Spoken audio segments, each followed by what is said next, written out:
Vale. Muy buenas tardes a todos los presentes. Muy buenas tardes, doctor. Un gusto poder contar con su presencia para poder hablar de estos temas tan interesantes. Al hacer esto buscamos que haya un espacio de donde podamos difundir las ideas y las mismas se confronten. Para así, una vez en la realidad, podamos aplicar las que son mejores para cuidar así nuestro futuro. Julio, te cedo la palabra para que nos introduzcas en los temas de hoy. Gracias, señor presidente. Antes que nada, agradecerle nuevamente al doctor Leite por haber accedido a nuestra entrevista. Vamos a tocar temas importantes que estaban dentro de lo que él estaba desarrollando en estos días, como es reforma del Estado. También queríamos preguntarle su opinión sobre la descentralización o federalismo del Paraguay para dentro del tema de la reforma y pasamos a lo que vendría a ser el próximo desafío nacional, que es Itaipú 2030, que nos explica un poco lo del anexo 6 y la renegociación, a qué se refieren las tres posibles vertientes que pueden dar lugar. Con usted, señor Gustavo.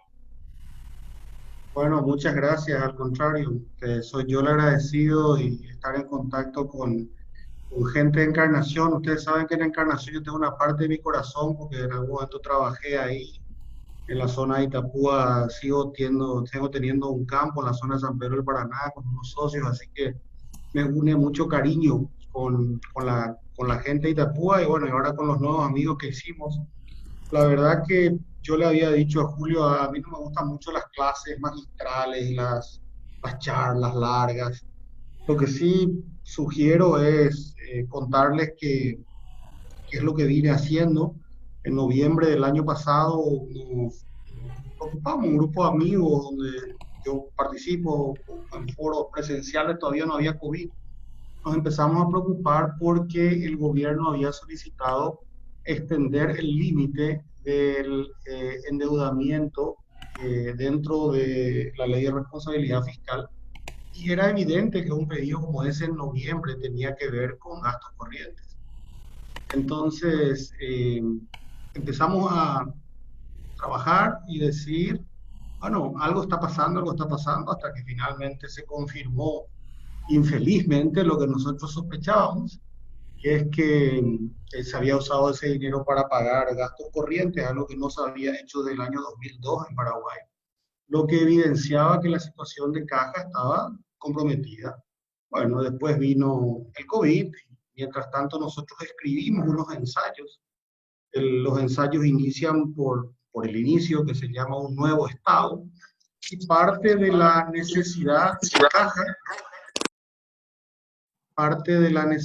de caja de visualizar que no se puede seguir sosteniendo un Estado que no se banque a sí mismo con sus recursos genuinos. Y ahí empezó toda una serie que duró 12 semanas, que están todas ahí en el diario La Nación, y una serie de 12 videos que están en YouTube y los pueden ver cuando a ustedes les parezca. Acá me fui del video, no sé qué es lo que pasa. Ahí, Creo que bueno, no se... manda mi video. Me No quedé importa, sin le seguimos video, escuchando. muchachos. Seguimos así. Bueno, de todos modos, eso nos lleva a nosotros a que en el análisis vimos que durante los últimos 15 años se gastó, se ejecutó 5 veces más que en el año 2003 en educación, en salud, en seguridad, temas que para nosotros son centrales dentro de lo que un Estado debe proveer a sus ciudadanos con calidad. Y llegamos a la conclusión de que el problema, si bien es cierto un problema de caja, no fue un problema de plata, fue un problema de gestión, fue un problema de visión. Si vos pasaste un presupuesto de educación de 220 millones de dólares en el 2003 a 1.100 millones de dólares de ejecución, sin contar universidades, en el año 2018, quiere decir que tenés un problema de gestión. Y entonces nos animamos a hacer una serie de ensayos sobre el tamaño ideal del Estado, sobre una nueva educación, donde proponemos un proyecto piloto. Justamente escuchaba que me hablaban de la descentralización y Sí. nosotros proponemos un proyecto piloto que tome cada Zapá y Cordillera como modelos de lo que debería ser una nueva educación en Paraguay, modelada como Taiwán, donde, por increíble que parezca, solamente usan el 3,8% del PIB para su presupuesto de educación, a diferencia de lo que nos dicen todos, que hay que invertir el 7%. En Paraguay se invierte el 2,6% del PIB en educación. Y Taiwán está consistentemente entre los 20 primeros del mundo en cualquier prueba que se haga a nivel académico. Entonces, ahí seguimos por un nuevo rol para las Fuerzas Armadas, después seguimos por un debate que puede durar años y es cómo vamos a financiar el Estado, si lo vamos a financiar con más impuestos o lo vamos a financiar con menos impuestos, y si vamos a achicar el Estado o vamos a seguir endeudándonos. Y bueno, yo creo que todos ya saben la respuesta de todo eso. No podemos seguir endeudándonos para siempre porque llega un momento en que la ecuación, no sé si hay economistas entre ustedes, pero los economistas nos dicen que la deuda versus el PIB del 30% es todavía sostenible y tal vez sea cierto, pero el servicio de la deuda versus las recaudaciones se duplicó en los últimos 2 años y ese es el problema. De la caja que vos ingresás de recaudaciones, el 15% ya no se puede tocar, es para pagar deuda e intereses. Entonces cada vez te queda menos plata para las funciones esenciales del Estado. A partir de ahí hipotetizamos que nosotros tenemos que concentrar el Estado en sus roles esenciales de antaño: muy buena salud, muy buena educación, muy buena seguridad ciudadana y muy buena justicia, que si bien es otro poder del Estado, es una función esencial del Estado. Eh, y terminamos con el COVID, que nos da un mazazo en el momento en que estábamos luego malheridos económicamente, y sugerimos que la reactivación puramente dicha no nos va a alcanzar, porque la reactivación quiere decir volver a donde estábamos, y donde estábamos es que crecimos al 0% en el 2019. Y nosotros sí sugerimos que necesitamos un boom económico. Y ahí decimos que si hubiéramos sabido lo que iba a pasar, hubiéramos legislado hace 25 años que la plata que venía de royalties y compensaciones de Itaipú no entre al presupuesto y quede en un fondo especial para el desarrollo. Se trató de hacer algo con Fonacide y demás, pero nos dimos cuenta que ya fue muy tarde y ya no tenía método. Entonces proponemos que en el 2023 se va a tener un nuevo anexo, o sea, un nuevo sistema de gestión financiera de Itaipú, luego que Itaipú pague su deuda. Y nosotros proponemos que la plata que genera Itaipú para Paraguay, de su mitad, sea puesta en un fondo soberano blindado de las apetencias políticas, que esa plata de futuro sea traída a valor presente. Habrá algunos matemáticos financieros ahí que entienden lo que les estoy diciendo: es la plata que vamos a recibir en el futuro, traerla con un interés a hoy, recomprar nuestra deuda externa. Eso liberaría casi 800 millones de dólares al año para invertir más y mejor en salud y educación, hacer un boom de obra pública en todos los distritos del país, invirtiendo el triple de lo que se invierte en obra pública, y generar luego 3 grandes fondos financieros: el fondo para vivienda de hasta 30 años, porque eso es lo que no hay hoy, a inflación +2, un fondo para industrias que no dañen el medio ambiente certificadamente hasta 20 o 30 años, lo que haga falta, también a inflación +2 o +1, y luego un fondo de desarrollo tecnológico de la agricultura familiar campesina, ligada a, si lo leen, y no les quiero repetir todo lo que escribimos porque pueden ir a investigar, las Fuerzas Armadas en su nuevo rol tienen que impedir que entre contrabando a Paraguay, porque ahí hay un mercado de más o menos 500 millones de dólares al año de alimentos que hoy está siendo objeto de una competencia totalmente desleal. Eso genera menos recursos para el fisco y eso genera una competencia muy desleal para los pequeños agricultores paraguayos que no tienen dónde colocar sus productos y se están fundiendo a pesar de que están tratando de salir adelante. Entonces, ese es el marco de todo lo que veníamos hablando sobre la reforma del Estado, y estoy a disposición para las preguntas. Yo creo que este tipo de reuniones, así como estamos haciendo ahora virtuales, son mucho más útiles en un ambiente de pregunta y respuesta y de participación de todos que en una charla larga y demás, porque como les dije, todo lo que yo escribí está allí en la nube o en la web de lanación.com.py. Todo lo que yo dije está en YouTube, pueden buscar Gustavo Leite, Reforma, propuestas positivas, y entonces yo no les cargo con tanta información ahora y utilizamos este tiempo para un debate positivo. Me comprometí con Julio en 10 minutos de charla, estoy llegando a eso, así que tal vez me explaye más cuando vengan las preguntas. Gracias otra vez. Espectacular, doctor. Yo quisiera comenzar con algo que estuve viendo en el programa suyo de ayer para indagar un poquitito más en algo específico que vendría a ser la flexibilización del código laboral y la baja de impuestos. Si podríamos indagar un poco más, en especial sobre esos dos puntos. A ver, la baja de impuestos, nosotros estamos viendo que el gobierno nacional, tal vez con muy buena intención, anuncia por cuarta vez desde que se hace cargo que va a haber un plan de reactivación económica, pero la tal reactivación económica no se da y pareciera que el empresariado no le cree.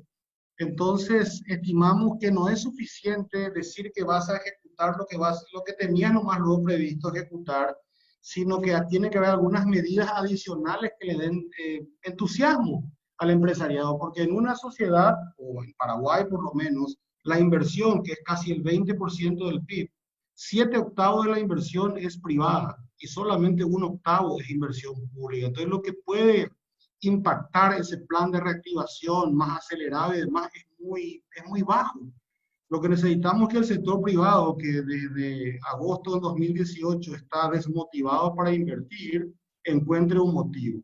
Y ahí se une con una verdad histórica. Y la historia y Paraguay mismo confirma que cuando vos bajás impuestos, se dinamiza la economía, se genera más recaudación, se genera más empleo y por ende se dinamiza más la economía. Entonces no vamos a ponernos a discutir algo que ya es cierto y está aprobado en Paraguay, porque la reforma del 2004 nos probó que bajar del 30 al 10% el impuesto a la renta de las empresas generó una quintuplicación de los recursos para el fisco. Al respecto de la flexibilización del código laboral, ese es un tema que puso en el tapete mi compañero de debate, el doctor Víctor Pavón.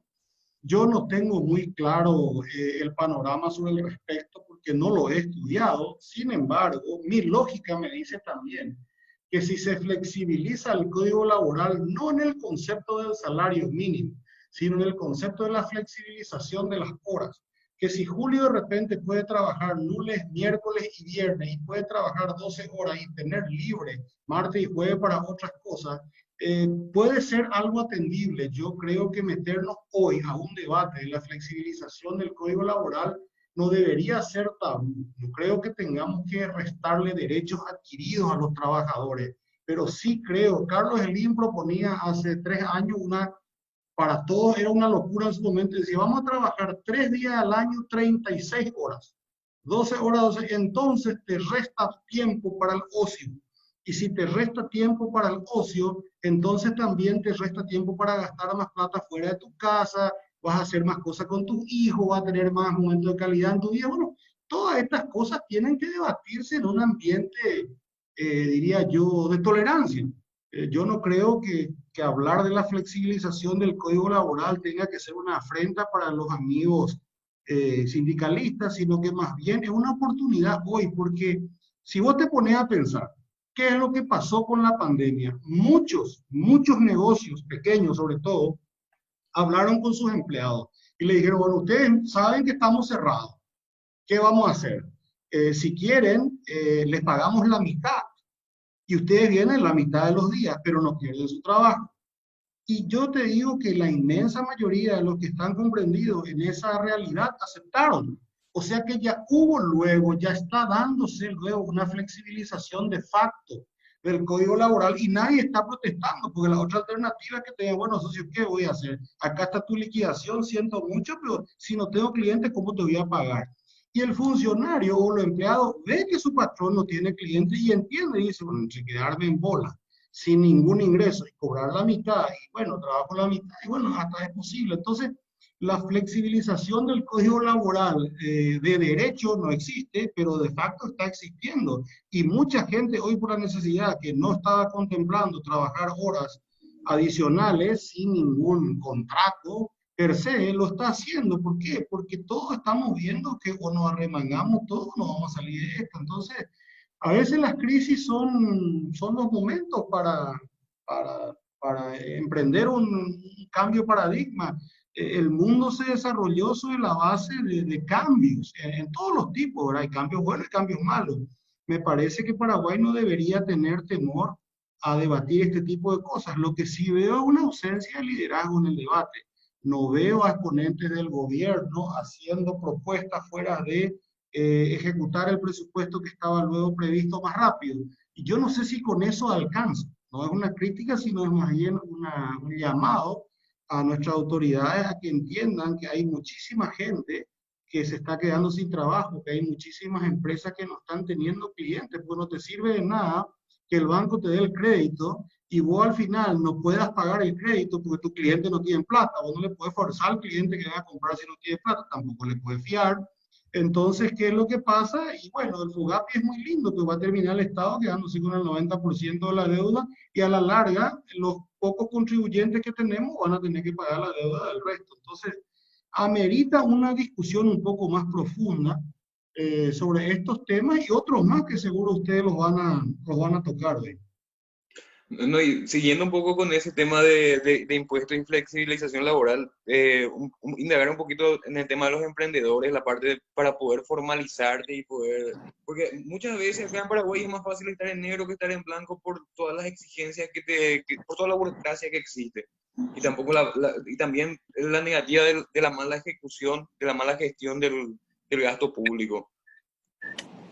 Pues yo creo que hago este pensamiento en voz alta. Doña Juanita que vende empanadas en la esquina de la salida del colegio, o cerca de la fábrica, o cerca de un centro urbano donde hay muchos negocios. Si doña Juanita de repente empieza a vender 20, el día siguiente 30 y termina el mes vendiendo 100 empanadas, va a decir, no, esto funciona. Tal vez deba poner ahora también payaguá mascada o croqueta dentro de mi menú. Y va a seguir creciendo. Pero lo que doña Juanita no puede hacer es venderle a quien no existe. Entonces, hoy, hablar de formalización, y es muy lindo hablar de formalización, claro que sí, pero ¿de qué te sirve formalizarte si no tenés cliente? Entonces, por eso insistimos en el boom económico. Y volviendo a doña Juanita, si hay boom económico, doña Juanita va a pasar a vender empanadas, después croquetas, después va a decir, pero si yo alquilo esa casita de la esquina, tal vez pueda poner un copetín. Y en el copetín todavía pueda poner 3 o 4 mesas y 3 o 4 sillas en cada mesa, entonces ya empiece a servir desayuno, almuerzo, y ahí doña Juanita va a decir, ahora ya puedo justificarle al banco lo que yo facturo. Puedo justificarle cuántas empanadas vendo, cuánta gente entra, y ahí le va a convenir a doña Juanita formalizarse, porque formalizarse tiene sus costos y tiene sus tiempos, sin dejar de lado de que el gobierno tiene que seguir insistiendo en bajar las barreras para la formalización. Pero hoy, doña Juanita tiene que vender las pocas empanadas que tiene, ir a cuidar a su hijo, lavar la ropa y hacer un montón de cosas que la situación de la baja de la actividad económica es el problema. La formalización siempre se va a dar cuando se derrama la plata en la economía. La formalización sobre una economía deprimida es una cuasi utopía, sin que sea algo deseable. No vayan a decir, Leite dijo que la formalización no es deseable, al contrario. Pero ¿cuál es el incentivo? Vos, Fernando, José, Lorena, veo que están en el chat. La gente se mueve por incentivos. La gente no se mueve por ideologías ni por cosas que son dogmáticamente buenas. Vos tenés que tener el incentivo, y el incentivo para doña Juanita de la formalización es que en vez de recurrir a un usurero o en vez de pedirle prestado la plata a su primo, se puede ir al banco y el banco le da plata, pues ya puede justificar lo que está vendiendo. Pero alguien que no puede justificar, ¿de qué le sirve estar formalizado si se va a fundir de todos modos? Entonces, acá la prioridad número 1, 2, 3, 4 y 5 tienen que ser A, un modelo para vivir con el COVID. Ya no nos resultó eso de escondernos del COVID por 4 meses y tratar, el COVID ya está, ya vino, ya se va a quedar, y bueno, y ya tenemos que aprender a vivir con él, y lavarnos las manos, y estar separados, y usar mascarilla, y cumplir el protocolo, y admitir que tal vez te puede tocar a vos, a mí, a tu prima, a tu mamá, es parte de la vida, porque la otra alternativa que tuvimos es encerrarnos todos, no hacer nada, y ahí nos moría de hambre. Entonces esa es la situación, prioridad 1. Prioridad 2, un boom económico. El gobierno tiene que estar concentrando todos sus cañones en no solamente en reactivar la economía, sino en motivar. Y ahí tiene un montón de cosas. Ahí está la baja de impuestos, ahí está la simplificación de la creación de empresas, ahí está la baja de los dividendos para las empresas extranjeras, ahí está la potencial flexibilización del código laboral, ahí está el potencial desarrollo de zonas de preferente desarrollo. ¿Por qué vos no le darías impuesto cero a alguien que se va a poner una fábrica en el medio de Cazapá o en el medio de Alto Verá? Entonces, esas cosas son las que faltan, nos falta un poco más imaginación. El sistema ortodoxo que tenemos de reactivación económica y en algún momento va a funcionar, claro que sí. Lo que pasa es que no te sirve de nada que alguien que está muy enfermo, cuando está moribundo, le diga, che, ahora tenemos lugar en el hospital. Y ya es un poco tarde. Entonces, eso es lo que yo veo de lo que me acabas de preguntar, Julio. José, ¿tenías una pregunta? Sí, buenas noches, don Gustavo Leite, buenas noches a los compañeros. Yo quería una pregunta hacerle, ministro, algo importante para mí, es la base del costo de la energía. Yo sé que en su gestión usted logró controlar, regular por primera vez en la historia del Paraguay que el costo de los hidrocarburos sea un costo que se condiga con el mercado internacional y los movimientos. Y ese fue un logro que los técnicos por lo menos valoran muchísimo por debajo. Quizás no sea muy mediático, pero los técnicos valoramos muchísimo. Hoy estamos en un modo de emergencia. En el nivel mundial estamos funcionando en un modo de emergencia. Pero yo he escuchado que los países están discutiendo ya que para la futura década el costo de la energía va a ser algo muy importante. Los Estados Unidos empujaron mucho con el fracking y el panorama del petróleo y de la sustentabilidad del petróleo para Estados Unidos cambió. O sea, el costo de la energía hoy es un tema importante. La Argentina está discutiendo a cuántos dólares va a conseguir al kilovatio. Si bien nosotros tenemos una energía barata a nivel eléctrico, la disponibilidad de esa energía no es total para los vehículos, porque no tenemos vehículos eléctricos. Vamos a tener que depender de los hidrocarburos. Y los hidrocarburos, lastimosamente, los importamos al 100%. ¿Cuál es su perspectiva para el futuro del costo de la energía en el Paraguay, que es básicamente la sangre del comercio al final? Porque todo lo que hacemos consume energía, don Leite. Esa era mi pregunta sobre el tema. Ok, gracias José. Mira, nosotros allá por el 2015 le encargamos a través de Itaipú, se le pagó a la Fundación Bariloche, que es una fundación, una ONG importante de Argentina que entiende de temas energéticos, el Plan Energético de Paraguay 2040, y ellos dejaron un documento que es público, creo, que explica que en el año 2030 o 32 o 35, en el mejor de los casos, nos vamos a quedar sin energía eléctrica si no invertimos en nuevas fuentes de energía.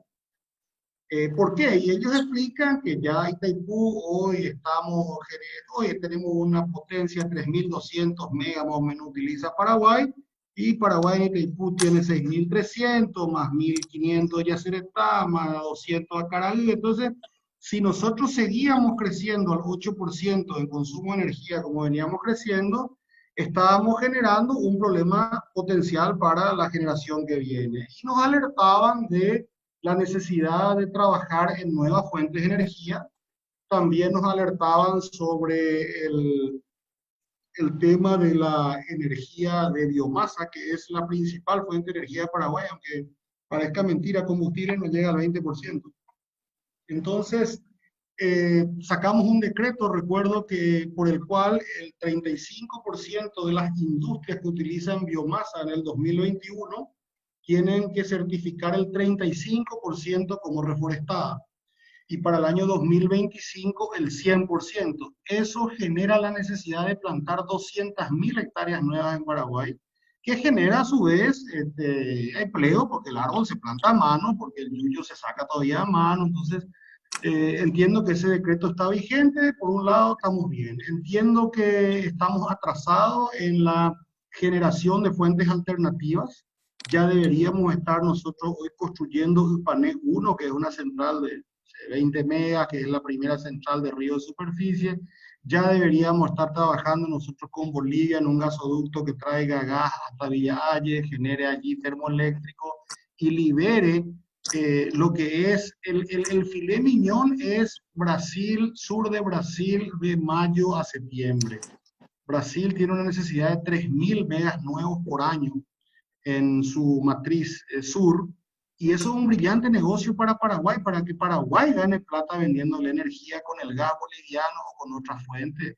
El Chaco, por ejemplo, ya tiene que estar cambiando de energía eléctrica a solar distribuida, porque el costo de oportunidad de la energía eléctrica en el Chaco es alrededor de $130 al mega y ellos, la ANDE le está vendiendo a 66. O sea, nosotros, vos en Encarnación y yo en Asunción, le estamos subsidiando a los menores en el Chaco, no porque los menores se han aprovechado de nada, sino porque se hizo todo mal en la matriz.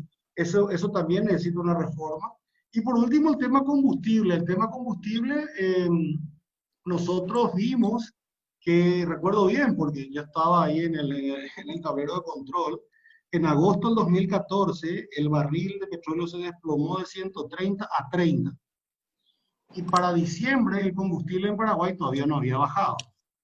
Y entonces nos llamó la atención que en 4 meses no se había hecho nada y dijimos, bueno, Petropar tiene que intervenir sin sacarle el negocio al resto, porque habían invertido. Y haciendo la historia corta, Petropar pasó de 9 estaciones a 150. Petropar pasó de un patrimonio negativo a un patrimonio positivo y Petropar dejó $200 millones en la caja en agosto del 2018. Y fue el periodo donde más veces bajó el precio de combustible, 5 veces bajó el precio de combustible, bajó el pasaje y increíblemente las empresas del sector ganaron más plata. Entonces la pregunta del por qué, y ahí está la teoría económica 2, de la elasticidad de la oferta y la demanda. La gente con el combustible más barato agarraba su autito los sábados y los domingos y sacaba a pasear a su familia. El vidriero que entregaba encima de burro y bueno, se compró una camionetita y empezó a entregar en su camionetita diésel. Y así sucesivamente. Y también tuvimos una virtud de mantener las condiciones en frontera. Ustedes que son de Encarnación se deben acordar la fila de la gente de Posada que venía a llenar su tanque y a llenar su supermercado, o sea, su valijera de los supermercados. Son situaciones cambiarias, pero las aprovechamos muy bien. ¿Por qué? Porque el precio era más barato.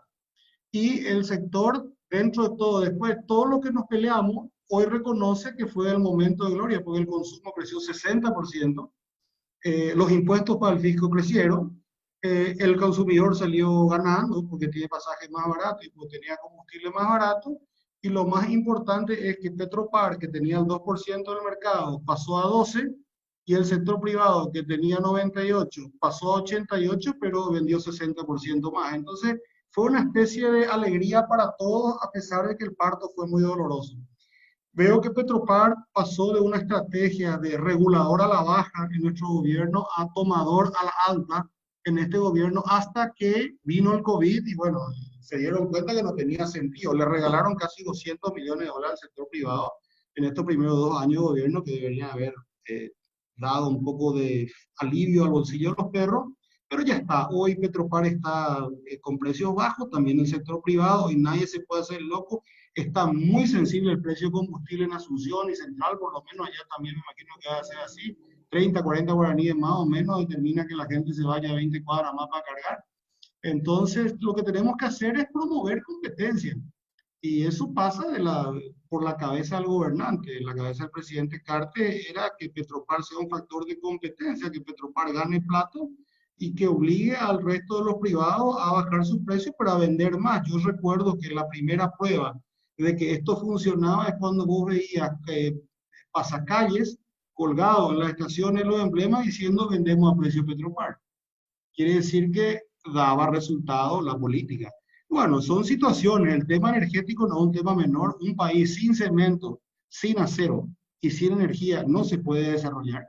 Entonces, lo que nos falta ahora es hacer clic sobre el material, que el material dice qué tenemos que hacer del 2018 al 2040 para que no nos falte energía, tengamos suficiente y tengamos barata, y nuestra energía no dañe el medio ambiente, no sigamos deforestando nuestros pocos bosques que quedan. Y bueno, eso es lo que el gobierno tiene que hacer y bueno, esperemos que lo haga. Entonces, José, si eso responde más o menos tu cuestión. Sí, muchísimas gracias, don Leite. Para mí la energía es la base de todo y yo estoy muy orgulloso y muy agradecido con usted porque la calidad de vida aumentó. Yo recuerdo que cuando empecé a trabajar, yo decía, estoy trabajando para pagar mi nafta. Y en el gobierno del presidente Cartes hubo esa estabilidad, esa previsibilidad y pudimos dedicarnos a otras cosas, pudimos invertir en otras cosas. Y eso fue un win-win situation para todos. Muchas gracias. No, al contrario, gracias a vos.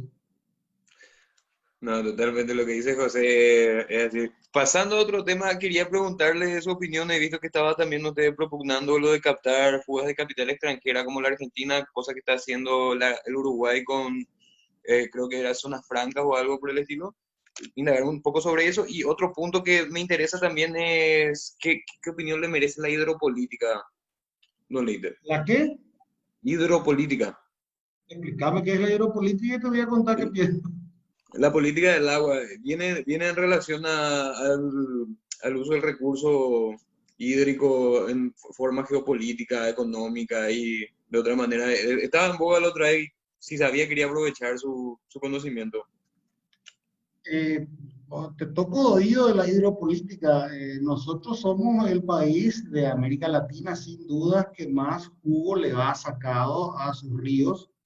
Eh, Podemos negociar, podemos decir, podemos tratar de probar que Itaipú fue un robo, y tal vez sea cierto, pero en el fondo Itaipú va a estar con deuda cero a fin del 2022, va a valer 70.000 millones de dólares como reposición, va a generarle 1.000 millones de dólares por lo menos al Paraguay por año del lado que se lo mire, y si es cierto que se pagó con el consumo, Brasil va a haber pagado el 85% y nosotros el 15%, algo que somos dueños del 50%.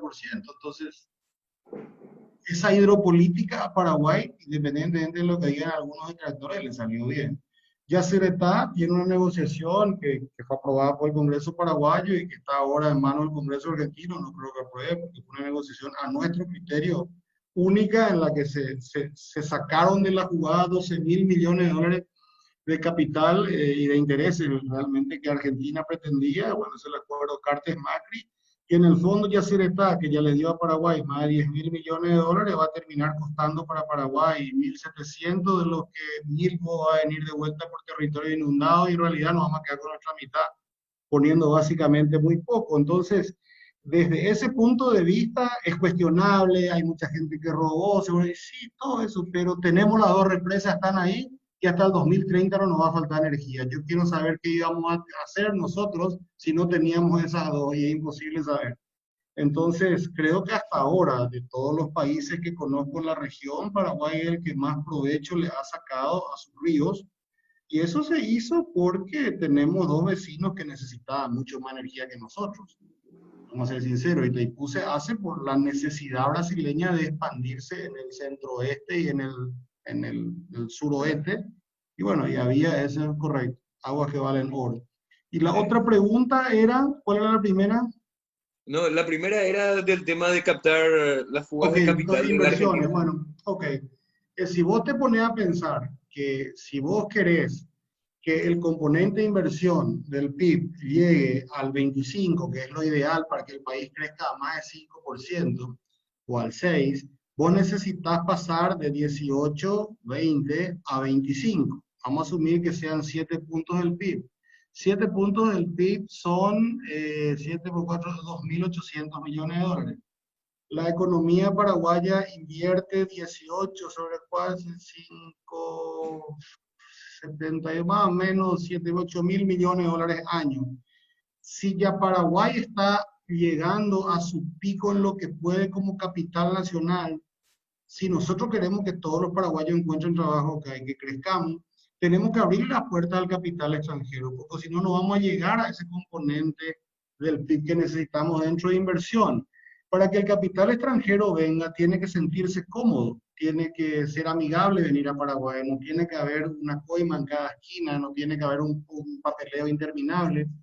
Yo decía la otra vez, creo que anoche en el programa de televisión, que si el taiwanés paga 23% en Taiwán y viene a Paraguay y acá para llevar toda la plata que gana, le cobran 23, porque eso es lo que sale hoy a un inversor extranjero llevar el 100% de su ganancia, ¿para qué va a venir? Entonces nosotros tenemos que entender que o José o Fernando o quien sea se va a mover de vuelta por la motivación de ganar más. Encima que hay que irse a otro país. Entonces Paraguay tiene que volverse de vuelta, como hicimos nosotros durante nuestra administración. En nuestra administración trajimos más de 200 industrias nuevas de exportación, se generaron casi 20.000 puestos de trabajo que estaban 100% legales en IPS. Pasamos las exportaciones no tradicionales de manufactura de 130 millones de dólares a 800 millones de dólares. Tenemos que llegar a 5.000 millones de dólares. ¿Y cómo hacemos eso? Con capital nacional lo más no nos va a alcanzar, porque la realidad es que el capital extranjero tiene lo que nosotros no tenemos, tiene el mercado. Y nosotros tenemos que aliarnos estratégicamente con los dueños del mercado, porque la gente dice, ¿por qué no le vendemos tal cosa a tal lugar? Y porque tenemos que abrir el mercado. Y los mercados internacionales no se otorgan nomás por lotería. Los mercados internacionales se negocian caso por caso. Bueno, yo te doy esto, vos me das esto. Y esas son las cosas que nosotros precisamos entender. Es más fácil abrir ciertos mercados de Brasil si tenemos 1.000, 2.000, 3.000 o 5.000 millones de dólares de capital brasileño aquí, porque el propio empresariado brasileño va a hacer fuerza para que nosotros seamos sus aliados cada vez más fuertes y se abra más el mercado de ellos. Entonces, hay ciertas cosas que la izquierda tradicional tiene como banderas en contra, que son el capital. Y el capital extranjero ni hablar, pero cuando vos le preguntas a uno cuál es la alternativa para crear empleo, te dicen, bueno, los subsidios. Y bueno, ¿y cuál es la alternativa de dónde va a salir la plata para los subsidios? Y bueno, eso ya no saben, hasta ahí ellos llegan. Entonces, acá tenemos que entender que la libertad de los ciudadanos para crear, para emprender, para innovar, es la que tenemos que preservar. Y si a esa libertad le damos ambiente de negocios, si a esa libertad le damos mercados abiertos, si a esa libertad le damos líneas de crédito largas, y bueno, y el más guapo va a comer la chipa, y eso es lo que nosotros proponemos. Yo quiero una idea nomás de expresar que saqué de uno de sus programas la otra vez, que es que hay que hacer lo que los países ricos hicieron para volverse ricos y no lo que hacen ahora siendo ricos. No sé si alguno de los compañeros tiene alguna pregunta. Sí, ¿qué tal, doctor? ¿Cómo está? Le quiero consultar, disculpe si salgo un poco del campo, sobre salud, ya que estamos hablando de reforma. ¿Cuál debe ser el camino a tomarse a cabo? Porque si vemos los hospitales en distintos puntos del país son un poco deficientes, ¿verdad? ¿Y qué debería hacer el Estado? Obviamente debe empezar a tener más ingresos, a desarrollarse más sin subir impuestos, obviamente. ¿Y qué es lo conveniente?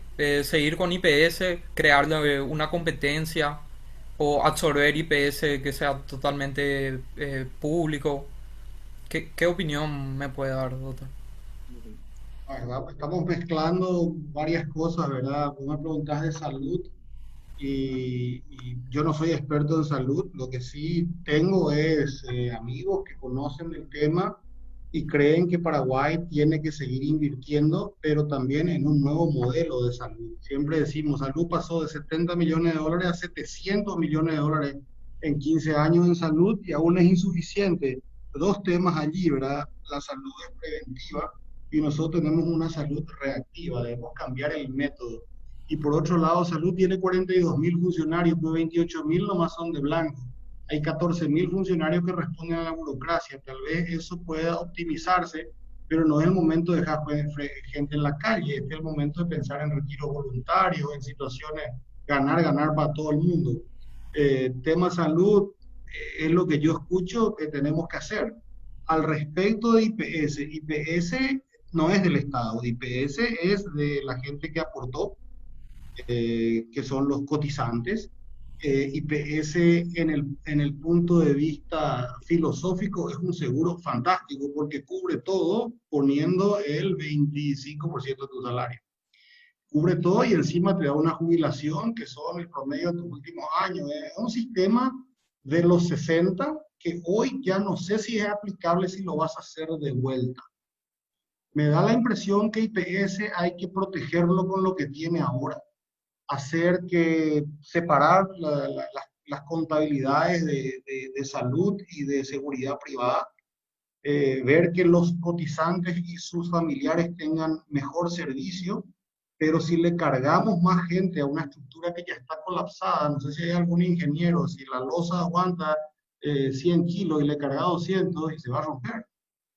Entonces, para mí que habría que crear un nuevo sistema de seguridad social por el lado privado, que otorgue también salud y jubilación en el futuro a partir de un cierto año. Ponerle en 2023 que José Balinotti, si está en situación de dependencia, elija si quiere tener el seguro de IPS o quiere tener el seguro de, no sé, una empresa de seguro que tendrá una superintendencia y que supervisará, así como a los bancos, qué se hace con esa plata. Porque entonces ahí descargas la presión del IPS y generas nuevos negocios para la economía. Todos saben que hoy el IPS tiene más de 1.500 millones de dólares en los bancos y esa plata no se está moviendo. No se está moviendo porque el IPS no tiene una ley de portafolio que determine qué puede hacer y qué no puede hacer. Y me temo que hoy, con todo lo que hay ya, tocar el IPS y tocar la ANDE son temas como que tabú en el Paraguay. Y va a ser tal el desgaste y puede generar hasta enfrentamiento entre nosotros mismos los paraguayos, porque hay versiones muy encontradas. Yo siempre recuerdo que Margaret Thatcher en Gran Bretaña hizo todas las reformas que te puedas imaginar, pero nunca tocó el sistema de salud pública gratuito, que es la joya de la corona de Gran Bretaña, y nadie se atrevió nunca a tocar eso.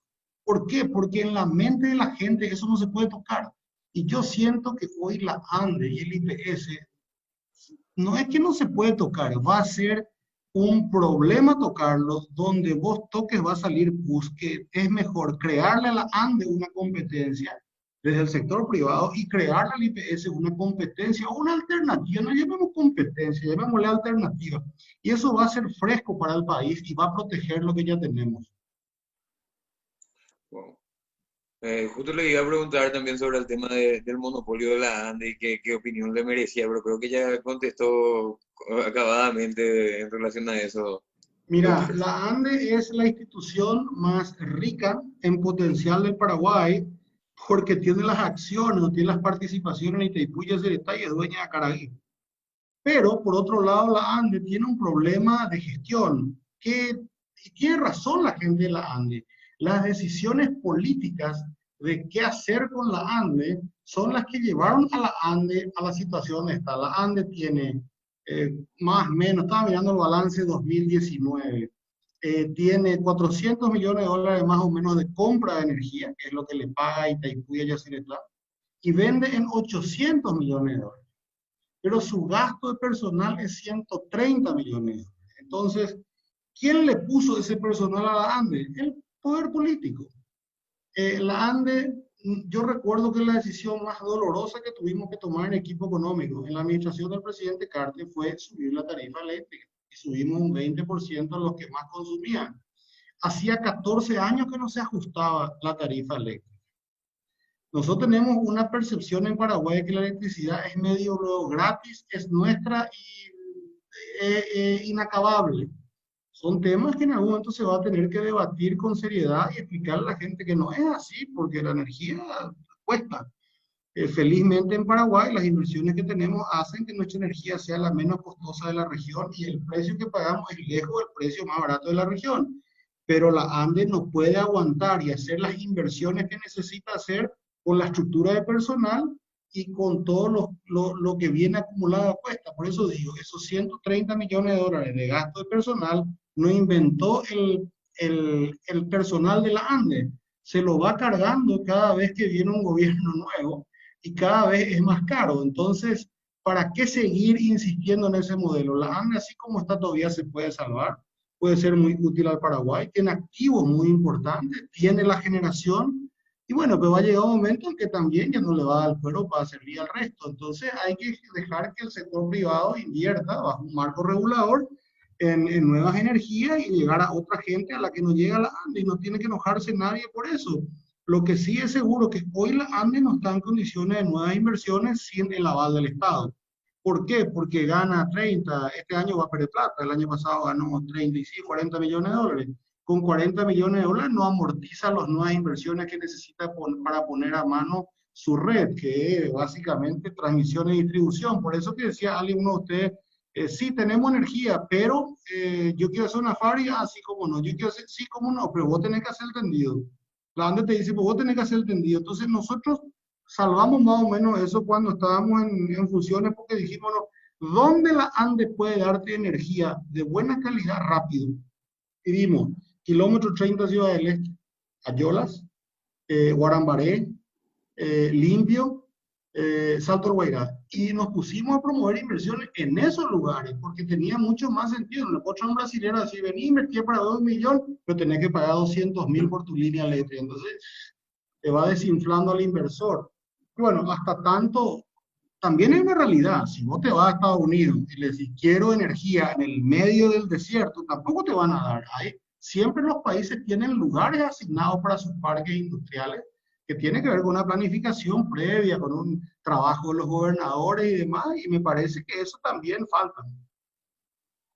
No, y mucho más porque nuestros gobernadores ni las autoridades así locales tienen la potestad como para negociar de primera mano las cuestiones y a través del poder central nada más se distribuyen las posibles inversiones donde se pueda hacer o donde esté más afines.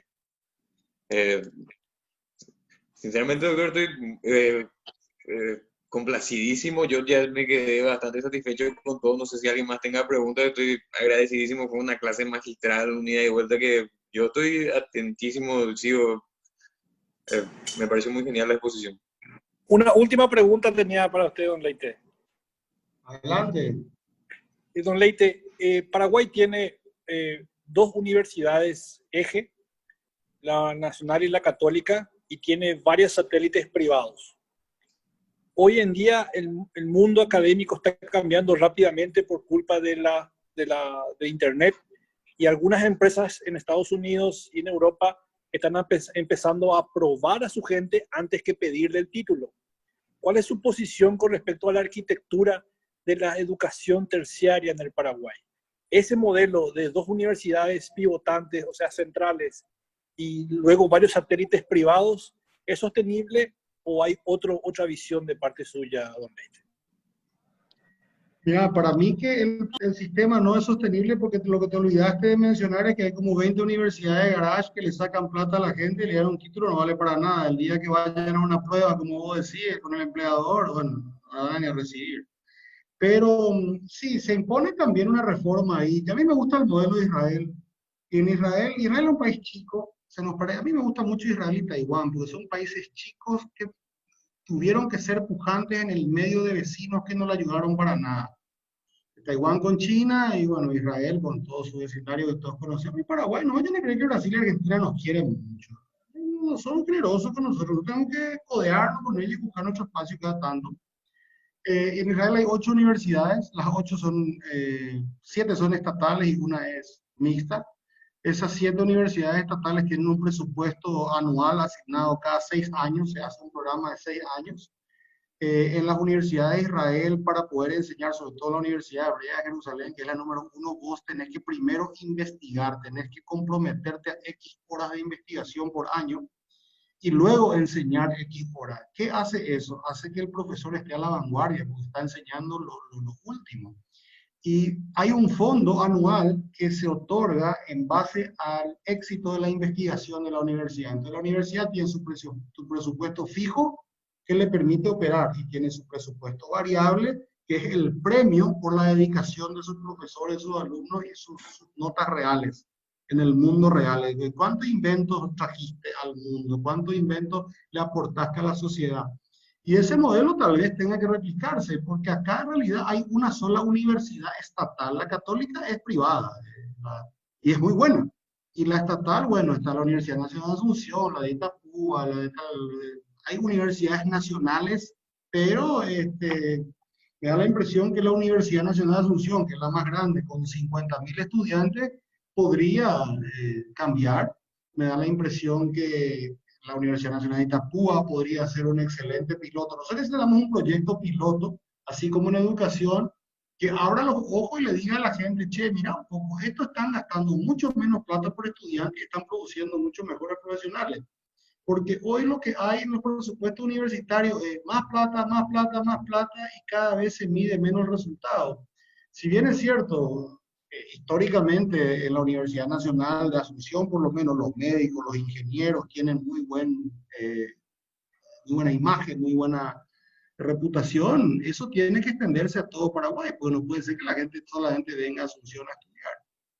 Entonces, necesitamos una reforma universitaria, necesitamos que las universidades de garage por lo menos abiertamente participen de un ranking nacional donde salgan último, entonces sea el refugio de los que no quieren estudiar y que los que quieren estudiar se vayan a las mejores universidades y que un poder independiente les haga un ranking, entonces el ingeniero que sale de la universidad buena le pagan 10, 15 millones de entrada y al ingeniero que sale de la universidad de Guapujo nadie le contrata. Y así funciona el mercado, ¿verdad? Pero sin duda, nunca vamos a llegar al modelo ideal porque los recursos, hasta en Israel, donde tiene un sistema universitario buenísimo, ellos se quejan todos los días sobre que los recursos no alcanzan. Los recursos son escasos por definición, ¿verdad? Entonces, yo creo que así como en educación planteamos proyectos pilotos con alguna idea innovadora, también debería ser la UNI o la Universidad Nacional de Pilar o alguna universidad más pequeña, más manejable, un proyecto piloto para una nueva educación universitaria en Paraguay. Me gustaría ver eso, pero no tengo ni una forma de influir en políticas públicas en este momento, por lo menos en lo que es educación, ¿verdad? Bueno, chicos, como dicen, todo lo bueno tiene que llegar a su fin. Yo, si no hay ninguna pregunta más, tendré que ir a ser abuelo ahora y a estar en mi casa a verlo a mi señora, salí muy temprano hoy. Así que les mando un saludo muy grande y cuando esté por Encarnación les aviso y nos tomamos una cervecita todos juntos. ¿Qué les parece? Muchas gracias. Dale, perdón que la cámara se me fue, esta computadora en teoría es buena, pero por lo visto que no. Así que igual nos pudimos comunicar. Gracias. Hasta la próxima. Muchas Hasta la gracias. próxima, doctor. Chao, Un abrazo. chao. Genial.